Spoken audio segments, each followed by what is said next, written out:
There are always issues between allies. It is never always tranquil and happy-going. There are always issues, sometimes bigger, sometimes smaller. The NATO alliance is facing one of its most serious internal crises as President Donald Trump, now back in the White House, escalates his economic war on US allies. His latest move, imposing heavy tariffs on Canadian steel and aluminum, while threatening similar measures against the European Union, has deepened divisions within the Western alliance, raising concerns about its long-term stability. Canada, a founding NATO member, is taking the first hit. Trump's 25% tariff on steel and 10% on aluminum imports from Canada has triggered an immediate backlash in Ottawa. Prime Minister Justin Trudeau has imposed counter-tariffs, escalating fears of a full-blown trade war between the two allies. Unfortunately, the actions taken today by the White House split us apart instead of bringing us together.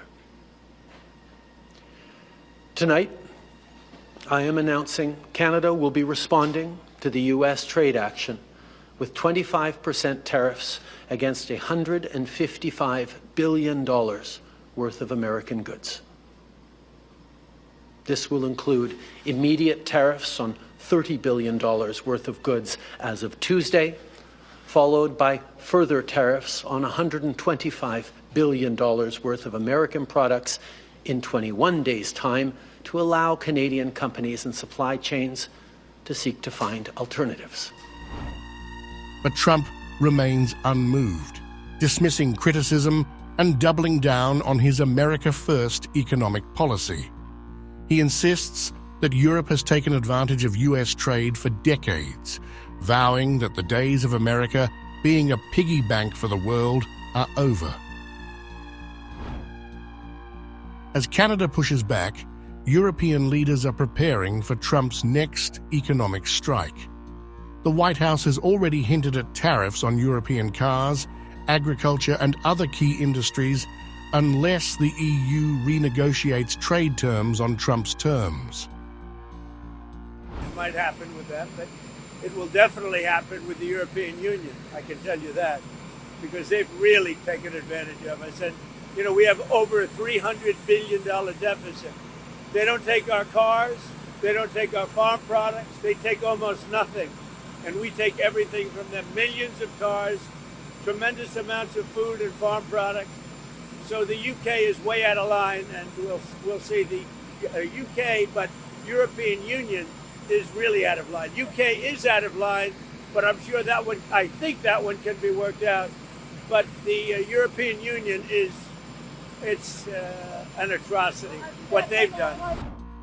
European leaders, Emmanuel Macron and Olaf Scholz, have issued a joint statement condemning Trump's tariffs, warning that an economic war between the US and EU could spiral out of control. The US and Europe benefit from the exchange of goods, from the exchange of service providers. Now, if customs policy makes that difficult, then that would be bad. Bad for the US, for Europe. One thing is clear.